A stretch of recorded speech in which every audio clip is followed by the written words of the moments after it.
নমস্কাৰ আজিৰ ভিডিঅ'ত আমি বৰপেটা ডিস্ট্ৰিক্টৰ হৈ যোৱা এনুৱেল এক্সামিনেশ্যন 2023 ৰ ক্লাছ 9 ৰ জেনেৰেল ম্যাথমেটিক্স পেপাৰখন আলোচনা কৰিম আৰু ইয়াতে থকা এমসিকিউ টাইপৰ কোৱেশ্চন আৰু ভিএছএ টাইপৰ কোৱেশ্চনখিনি তোমালোকৰ লগত আলোচনা কৰি দিছো মানে এমসিকিউ আৰু ভিএছএ টাইপৰ কোৱেশ্চনবোৰ তোমালোকৰ লগত আলোচনা কৰি দি আছো আৰু লং এনসাৰ টাইপ কোৱেশ্চনবিলাক তোমালোকে কিতাপৰ পৰা মিলাই চাবা ইয়াতে তোমালোকৰ এমসিকিউ টাইপৰ কোৱেশ্চন আছে 20টা আৰু ভিএছএ টাইপৰ কোৱেশ্চন আছে 25টা তাৰমানে টোটাল এমসিকিউ আৰু ভিএছএ টাইপৰ কোৱেশ্চন আছে তোমালোকৰ 45 মাৰ্কস গতি এই 45 মাৰ্কস তোমালোকৰ লগত আলোচনা কৰি দি আছো কোৱেশ্চন নম্বৰ 1 ত কি বুলি কৈছে শুদ্ধ উত্তৰ বাছি উলিওৱা মানে চাৰিটা অপচন দিয়া আছে কোনটো শুদ্ধ হ'ব বাছি উলিয়াব লাগে সো এক নম্বৰত কি বুলি কৈছে 1/a to the power n ইয়াৰ মান হ'ব চাৰিটা অপচন দিয়া আছে কোনটো শুদ্ধ হ'ব বাছি উলিয়াব লাগে so 1/a to the power n so ইয়াৰ পাৱাৰটো কি আছে ধনাত্মক হৈ আছে পাৱাৰটো যদি ঋণাত্মক কৰিব যাও তেতিয়া কি হ'ব a to the power -n হ'ব এটো কত আছে আমাৰ অপচন বি ত আছে গতিকে অপচন বি হ'ব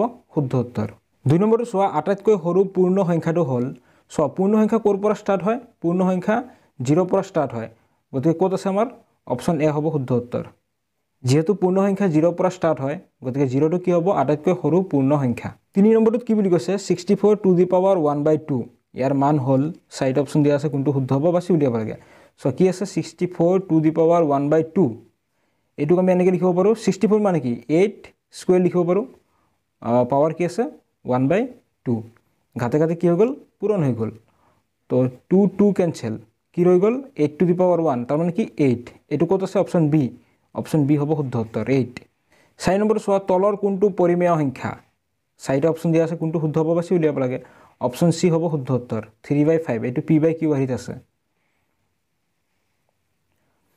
পাঁচ number সোৱা x to the power 5 minus x to the power 4 plus 3 এই বহুপদটোৰ মাত্ৰা হ'ল চাৰিটা অপচন দিয়া আছে কোনটো শুদ্ধ হ'ব বাছি উলিয়াব লাগে তো বহুপদ এটাৰ মাত্ৰা কেনেকৈ উলিয়ায় সোৱা বহুপদটো সোৱা এই বহুপদটো চাবা চলক x ৰ সৰ্বোচ্চ ঘাত কি আছে 5 গতিকে 5 টো কি হ'ব বহুপদটোৰ মাত্ৰা অপচন ডি হ'ব শুদ্ধ উত্তৰ 6 নম্বৰটো সোৱা তলৰ কোনটো ৰৈখিক বহুপদ চাৰিটা অপচন দিয়া আছে কোনটো শুদ্ধ হ'ব ৰৈখিক বহুপদ কাক বোলে জি বহুপদৰ চলকৰ সৰ্বোচ্চ ঘাত কি হ'ব 1 ঠিক আছে তাক কি বুলি ক'ব ৰৈখিক বহুপদ তো ইয়াত 2x + 3 এইটো কি হয় ৰৈখিক বহুপদ ইয়াৰ চলক x ৰ ঘাত কিমান 1 আৰু এটো কি হয় এটা বহুপদ হয় গতিকে অপচন এ হ'ব শুদ্ধ উত্তৰ 7 নম্বৰত কি বুলি কৈছে মূল বিন্দু স্থানাঙ্ক হ'ল চাৰিটা অপচন দিয়া আছে আমি সকলোৱে জানো মূল বিন্দু স্থানাঙ্ক 0,0 অপচন ডি হ'ব শুদ্ধ উত্তৰ 8 নম্বৰটো সোৱা y অক্ষৰ সমীকৰণটো হ'ল চাৰিটা অপচন দিয়া আছে তো আমি সকলোৱে জানো y অক্ষৰ সমীকৰণ হৈছে অপচন এ x = 0 9 নম্বৰটো সোৱা তলৰ কোনজোৰ পূৰক কোণ নহয় চাৰিটা অপচন দিয়া আছে কোনটো শুদ্ধ হ'ব বাছি উলিয়াব লাগে তো এজোৰ কোণৰ যোগফল যদি 90 ডিগ্ৰী হয় তাক কি বুলি কোৱা হয় পূৰক কোণ বুলি কোৱা হয় তো অপচন এ সোৱা 48 আৰু 42 আছে তো এই দুটা প্লাস কৰিলে 90 হ'ব গতিকে এটো পূৰক কোণ হয় অপচন বি সোৱা 57 ডিগ্ৰী আৰু কি আছে 34 ডিগ্ৰী এই দুটা যোগ কৰিলে 90 ডিগ্ৰী নহয় গতিকে অপচন বি হ'ব শুদ্ধ উত্তৰ এইজোৰ কোণ কি হয় পূৰক কোণ নহয় 10 নম্বৰটো সোৱা ত্ৰিভুজ ABC ৰ যদি AB = AC আৰু এংগল B 70 ডিগ্ৰী হয় তেন্তে এংগল A ৰ মাপ হ'ব সো এটা ত্ৰিভুজটোৰ নাম ABC আৰু B কোণটো কিমান বুলি কৈছে 70 ডিগ্ৰী আকৌ কি বুলি কৈছে AB = AC AB আৰু AC সমান যেহেতু AB আৰু AC সমান গতিকে এটো এটা কি হৈ গল সমদ্বিবাহু ত্ৰিভুজ অৰ্থাৎ B কোণটো যদি 70 হয় C কোণটো কিমান হ'ব 70 হ'ব A কোণটোৰ মান আমি উলিয়াব লাগে so angle A plus angle B plus angle C equal কিমান হয় 180 ডিগ্ৰী আমি সকলোৱে জানো ত্ৰিভুজৰ তিনিটা কোণৰ যোগফল 180 ডিগ্ৰী তো implies angle A plus B কোণটো কিমান 70 ডিগ্ৰী প্লাস C কোণৰ মান 70 ডিগ্ৰী ইকুৱেল কি 180 ডিগ্ৰী তো ইমপ্লাইজ এবাৰ আমাক কি লাগে এংগল এৰ মান লাগে উলিয়াব এবাৰ কি আছে 180 আসোৱা 70 + 70 কৰিলে কিমান হ'ব 140 এফালে হেৰি কি হ'ব মাইনাস হ'ব 140 ডিগ্ৰী তো 180 পৰা 140 গলে কিমান থাকিব 40 ডিগ্ৰী গতিকে এংগল এৰ মান কিমান 40 ডিগ্ৰী অপচন সি হ'ব শুদ্ধ উত্তৰ 40 ডিগ্ৰী 11 নম্বৰ সোৱা যদি এটা সামান্তৰিকৰ কৰ্ণ দুডাল সমান তেন্তে ই কি হ'ব চাৰিটা অপচন দিয়া আছে কোনটো শুদ্ধ অপচন বি হ'ব শুদ্ধ উত্তৰ যদি এটা সামান্তৰিকৰ কৰ্ণ দুডাল সমান হয় তেন্তে ই কি হ'ব আয়ত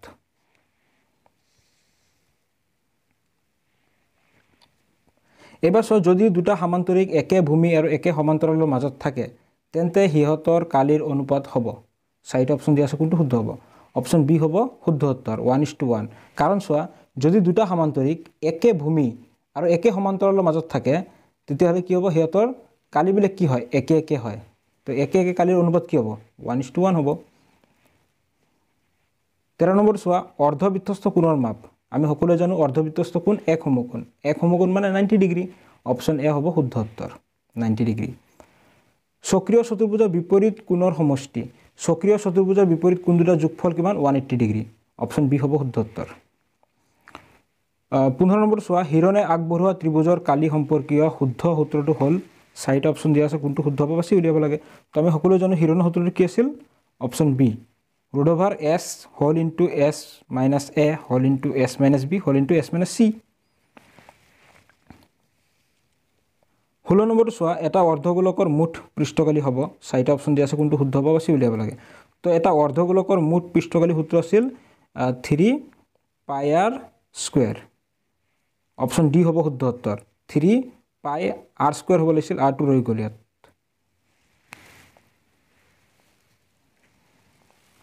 17 নম্বৰ চোৱা এটা শংকুৰ ব্যাসাৰ্ধ আৰু নতি উচ্চতা ক্ৰমে দিয়া আছে কি r আৰু l হ'লে শংকুটোৰ বক্ৰপৃষ্ঠৰ কালি। তো শংকুৰ বক্ৰপৃষ্ঠৰ কালি আমি উলিয়াব লাগে। শংকুৰ বক্ৰপৃষ্ঠৰ কালি সূত্ৰ কি আছিল? πrl। অপশ্যন এ হ'ব শুদ্ধ উত্তৰ। 18 নম্বৰ চোৱা 130 পৰা 150 এই শ্ৰেণীটোৰ শ্ৰেণী চিহ্ন হ'ল, চাৰিটা অপশ্যন দিয়া আছে, কোনটো শুদ্ধ হ'ব? তো শ্ৰেণী চিহ্ন কেনেকৈ উলিয়ায়? চোৱা এটা শ্ৰেণী, ঠিক আছে, এইটো এটা শ্ৰেণী, শ্ৰেণীৰ উচ্চসীমা কিমান আছে? 150।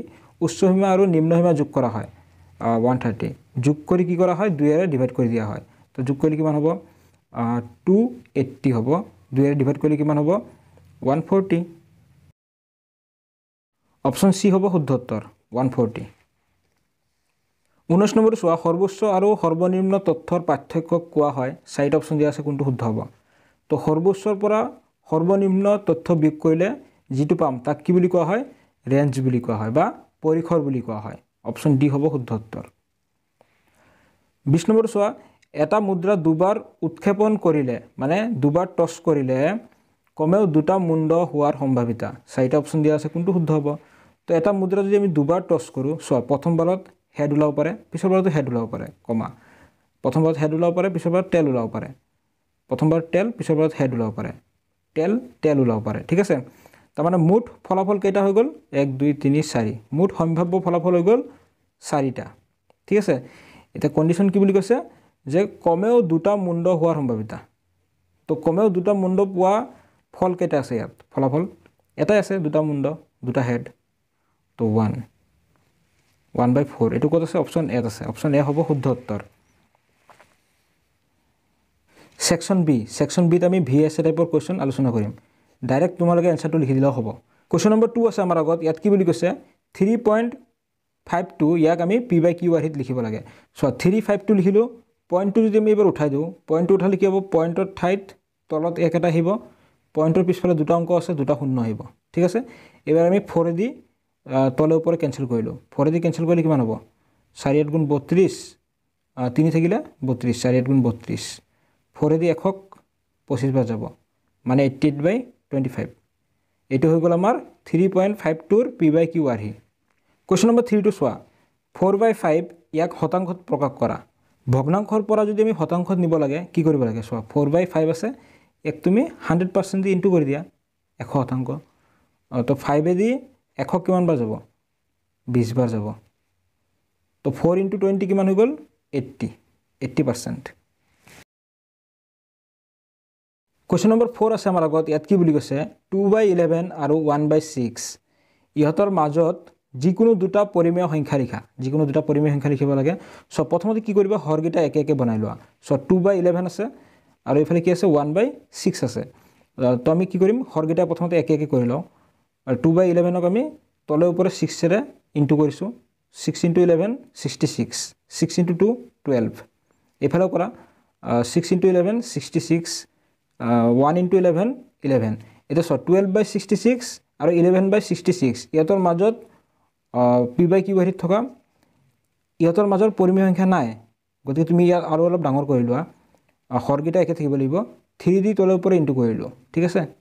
66 into 3 কৰিলে 198 12 into 3 কৰিলে 36 66 into 3 কৰিলে 198 হৰগিটা একে হৈ আছে আৰু ওপৰত 3 into 11 33 এবাৰ সোৱা 33 আৰু 36 ৰ মাজত আমি দুটা পৰিমেয় সংখ্যা পাই যাম কি হ'ব 34/198 আৰু এটা কি হ'ব 35/198 দুটা পাই গলো প্ৰথমতে কি কৰিবা হৰগিটা একে বনাই লবা তাৰ পিছত ইয়াতৰ মাজৰ যিকোনো দুটা তুমি লিখি দিয়া 5 নম্বৰটো সোৱা 6√5 ইয়াক আমি কি কৰিব লাগে 2√5 এৰে পূৰণ কৰিব লাগে তো কি আছে 6√5 পূৰণ কৰিব লাগে পূৰণ 2√5 কিমান হ'ব 6 দুগুণ 12 ইনটু √5 ইনটু √5 5 হৈ যাব তো 5 12 গুণ 60 হৈ গল 60 তো 5 নম্বৰটোৰ আনসাৰ কিমান হ'ব 60 6 নম্বৰটো সোৱা হৰল কৰা 2 the power 2/3 ডট আছে মানে ইনটু 2 the power 1/5 কোৱেশ্চনটোত ঘাতগিটা সৰু দিয়া আছে ধৰা না যায় তো মই ইয়াত লিখি দিছো 2 the power 2/3 into 2 the power 1/5 তো এটো যদি আমি হৰল কৰো সো এটো আমাৰ এটা ফৰ্মুলা হৈ গল so a to the power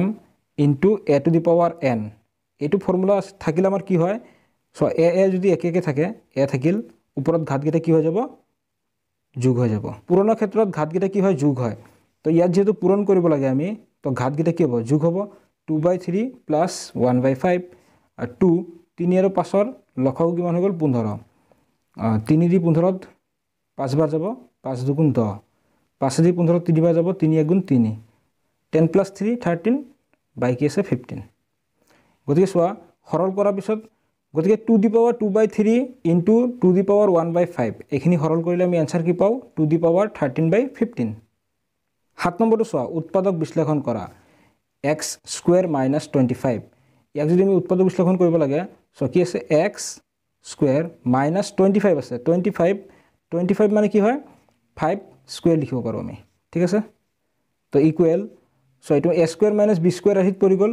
তেতিয়া কি হ'ব a plus b whole into a minus b b মানে 5 a মানে x ঠিক আছে তেতিয়া হলে আমাৰ x square minus 25 ইয়াৰে উৎপাদক আমি কি পালো x plus 5 whole into x minus 5 ঠিক আছে কোৱেশ্চনটো ধৰিব পৰা নাই নে x square minus 25 এবাৰ 8 নম্বৰটো সোৱা p of x equal 2x plus 1 এই বহুপদটোৰ এটা শূন্য নিৰ্ণয় কৰা মানে এই যেটো বহুপদ দেখা পাইছা ইয়াৰে x ৰ ভ্যালু উলিয়াব লাগে কি আছে তোমাৰ p of x equal 2x plus 1 এটাকে 2x plus 1 ৰ শূন্য উলিয়াব লাগে ঠিক আছে তো implies 2x plus 1 equal 0 implies 2x 1 to ইফালে গলে কি হ'ব -1 তো implies আমি উলিয়াব লাগে x ৰ ভ্যালু তো -1 আছে দুইটো পূৰণ আছে ইফালে গলে কি হৈ যাব হৰণ তো x ৰ ভ্যালু কি পাইছা -1/2 মানে p of x equal 2x plus 1 ইয়াৰে শূন্য কি হ'ব -1/2 এবাৰ 9 নম্বৰটো সোৱা -4,5 এই বিন্দুটোৰ ভুজ আৰু কুটি নিৰ্ণয় কৰা তো বিন্দুটোৰ ভুজ হৈ গল এটো আৰু কুটি হৈ গল এটো ভুজ হৈ গল x স্থানাঙ্ক কুটি হৈ গল y স্থানাঙ্ক তেতিয়া বিন্দুটোৰ ভুজ কি হ'ব -4 আৰু কুটি কি হ'ব 5 ঠিক আছে এবাৰ 10 নম্বৰটো সোৱা x, 0 এই আৰ্হিৰ বিন্দুটো কোন অক্ষৰ ওপৰত থাকিব x, 0 এই আৰ্হিৰ বিন্দুটো x অক্ষৰ ওপৰত থাকিব কোৱেশ্চন নম্বৰ 11 টো সোৱা যদি x equal 2 y equal 1 সমীকৰণ 2x plus 3y equal k এৰ এটা সমাধান এই সমীকৰণটোৰ এটা সমাধান কি x equal 2 y equal 1 ঠিক আছে তেন্তে k এর মান নিৰ্ণয় কৰা তো k এৰ মান তুমি ইয়াৰ পৰা আৰামত উলিয়াব পাৰিবা implies so 2 into x x মানে 2 plus 3 into y y এর মান কিমান 1 equal কি আছে k তো implies 2 into 2 কৰিলে 4 plus 3 into 1 3 equal k implies 4 plus 3 কৰিলে কিমান হৈ গল 7 equal k তো k এর মান আমি কিমান পালো 7 হৈ গল আমাক k এর মান উলিয়াব দিছে উলিয়াই দিছো 7 কোৱেশ্চন নম্বৰ 12 আছে আমাৰ আগত ইয়াত কি বুলি কৈছে এখন সমতলত দুডাল ৰেখাই কটাকটি কৰা সৰ্বোচ্চ বিন্দুৰ সংখ্যা কিমান সো এখন সমতল দুডাল ৰেখা লৈ লোৱা এটো এটা ইয়াত কত কটাকটি কৰিছে ইয়াত তো সৰ্বোচ্চ বিন্দুৰ সংখ্যা কিমান কটাকটি কৰা এটাই হ'ব ইয়াৰ আনসাৰ কিমান হ'ব 1 ঠিক আছে সো তুমি যদি এনেকুৱা লৈ লোৱা এইটো এটা দুডাল ৰেখা ঠিক আছে এটা কটাকটি কৰা নাই কিন্তু তুমি যদি আগবঢ়াই দিয়া কি হ'ব যিকোনো এটা ঠাইত কি হ'ব কাটিবই মানে কি হয় এখন সমতলৰ দুডাল ৰেখাই কটাকটি কৰা সৰ্বোচ্চ বিন্দুৰ সংখ্যা 1 13 নম্বৰ চোৱা যদি এটা ত্ৰিভুজৰ উন্নতি কেইডাল সমান তেন্তে ত্ৰিভুজটো কি হ'ব সমবাহু ত্ৰিভুজ সমবাহু ত্ৰিভুজ 14 নম্বৰ চোৱা যদি ত্ৰিভুজ ABC আৰু ত্ৰিভুজ PQR ত AB = PQ BC = QR আৰু B = angle Q তেন্তে ত্ৰিভুজ ABC সৰ্বসম কাৰ হ'ব সো ত্ৰিভুজ ABC সৰ্বসম ত্ৰিভুজ কি হ'ব PQR কোৱেশ্চন নম্বৰ 15 আছে আমাৰ আগত ইয়াত কি বুলি কৈছে সমান্তৰিকৰ যিকোনো এটা ধৰ্ম লিখা তো সমান্তৰিকৰ এটা ধৰ্ম লিখি দিয়া যিকোনো কি হ'ব সমান্তৰিকৰ বিপৰীত বাহুবোৰ সমান আৰু সমান্তৰাল হৈ গ'ল 16 নম্বৰ চোৱা চতুৰ্ভুজৰ চাৰিটা কোণৰ সমষ্টি কিমান চতুৰ্ভুজৰ চাৰিটা কোণৰ সমষ্টি 360 ডিগ্ৰী 17 নম্বৰ কোৱেশ্চনটো চোৱা ইয়াত কি বুলি কৈছে খালি ঠাই পূৰ কৰা এক নম্বৰত কি বুলি কৈছে তিনি মাত্ৰাৰ বহুপদক ড্যাশ বোলে তিনি মাত্ৰাৰ বহুপদ এটা কি বুলি কোৱা হয় ত্ৰিঘাত বহুপদ বুলি কোৱা হয় ঠিক আছে দুই নম্বৰত কি বুলি কৈছে সমান্তৰিকৰ কালি ইকুৱেল ড্যাশ তো সমান্তৰিকৰ কালি উলিয়া সূত্ৰটো কি আছিল ভূমিপূৰণ উন্নতি বা B * H ঠিক আছে তো সো ড্যাশে এটা সমান্তৰিকক দুটা সমান কালিৰ ত্ৰিভুজত ভাগ কৰে সো এটা সমান্তৰিকটোক দুটা সমান কালিৰ ত্ৰিভুজত ভাগ কৰে কোনে এই সমান্তৰিকৰ এডাল কৰ্ণয় ঠিক আছে সমান্তৰিকৰ কৰ্ণয়ে কি কৰে এটা সমান্তৰিকক দুটা সমান কালিৰ ত্ৰিভুজত ভাগ কৰে দুটা সমান কালিৰ ত্ৰিভুজত ভাগ কৰে এবাৰ চোৱা 18 নম্বৰ চোৱা ABCD এটা চক্ৰীয় চতুৰ্ভুজ এটা কি বুলি কৈছে চক্ৰীয় চতুৰ্ভুজ তো এংগল B 150 ডিগ্ৰী হলে তেন্তে এংগল D ইকুৱেল কিমান হ'ব আমি জানো যে ABCD যদি এটা চক্ৰীয় চতুৰ্ভুজ হয় B কোণটো আৰু D কোণটো কি হয় বিপৰীত কোণ এই দুটা কোণৰ যোগফল কিমান 180 ডিগ্ৰী তো এটা যদি 150 হয় আনটো কিমান হ'ব 30 ডিগ্ৰী হ'ব 30 আৰু 150 মিলি কিমান হয় 180 হয় গতিকে এংগল B 150 ডিগ্ৰী হলে এংগল D কিমান হ'ব 30 ডিগ্ৰী 19 নম্বৰ চোৱা ব্যাস আৰু ব্যাসাৰ্ধৰ সম্পৰ্ক কি সো ব্যাসটো কিহেৰে বুজোৱা হয় D ৰে বুজোৱা হয় তো ব্যাসটো কি হয় ব্যাসাৰ্ধৰ দুগুণ 2r গতিকে ব্যাস আৰু ব্যাসাৰ্ধৰ সম্পৰ্কটো কি হ'ব D = 2r লিখিব পাৰা বা অসমীয়াতে এনেকৈ লিখিব পাৰা যে ব্যাস = 2 পূৰণ ব্যাসাৰ্ধ বা তোমালোকে এইটোক এনেকৈ লিখিব পাৰা যে r = D/2 ঠিক আছে r = কি হ'ব D/2 দুইটো পূৰণ আছিল ইয়াৰ লগত এফালে লিখি যাব হৰণ 20 নম্বৰটো চোৱা সত্য নে অসত্য লিখা বুলি কৈছে এটা বৃত্ত সমতল আকৃতিৰ ইয়াৰ আনসাৰ কি হ'ব সত্য 21 নম্বৰ চোৱা a সেন্টিমিটাৰ বাহু বিশিষ্ট সমবাহু ত্ৰিভুজৰ কালি কিমান আমি সকলোৱে জানো যে সমবাহু ত্ৰিভুজৰ কালি সূত্ৰ কি √3/4 * বাহু স্কয়াৰ বাহুৰ মান কিমান a গতিকে a স্কয়াৰ a সেন্টিমিটাৰ বাহু বিশিষ্ট সমবাহু ত্ৰিভুজৰ কালি কি হ'ব √3/4 * a স্কয়াৰ